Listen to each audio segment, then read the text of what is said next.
మొహమ్మద్ హబీబ్ 1949లో హైదరాబాద్లో జన్మించారు. తన చిన్ననాటి నుంచే ఫుట్బాల్పై ఆసక్తి పెంచుకున్న ఆయన స్థానిక స్థాయిలో తన ప్రతిభను ప్రదర్శించారు. హైదరాబాద్లోని సుల్తాన్ బజార్ హైస్కూల్లో చదువుతున్నప్పుడు ఆయన ఫుట్బాల్లో తన ప్రతిభను మరింతగా అభివృద్ధి చేసుకున్నారు. హబీబ్ తన క్లబ్ కెరీర్ను హైదరాబాద్ సిటీ పోలీస్ క్లబ్తో ప్రారంభించారు. తర్వాత ఆయన కోల్కతాలోని ప్రముఖ క్లబ్లైన మోహన్ బగాన్ మరియు ఈస్ట్ బెంగాల్ క్లబ్లకు ప్రాతినిధ్యం వహించారు. ఈ క్లబ్లతో ఆయన అనేక విజయాలను సాధించి తన ఆటతీరుతో అభిమానులను ఆకట్టుకున్నారు.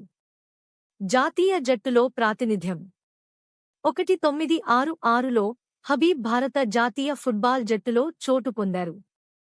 ఆయన 1966 ఆసియా క్రీడల్లో పాల్గొని భారత జట్టుకు కాంస్య పతకాన్ని అందించడంలో కీలక పాత్ర పోషించారు. తదుపరి సంవత్సరాల్లో కూడా ఆయన జాతీయ జట్టుకు ప్రాతినిధ్యం వహించి అనేక అంతర్జాతీయ టోర్నమెంట్లలో పాల్గొన్నారు. ఇది మాత్రమే కాదు, మొహమ్మద్ హబీబ్ గారి జీవితం మనకు ఎన్నో స్ఫూర్తినిచ్చే పాఠాలను అందించింది. ఆయన జ్ఞాపకాలను చిరస్థాయిగా నిలుపుకుందాం.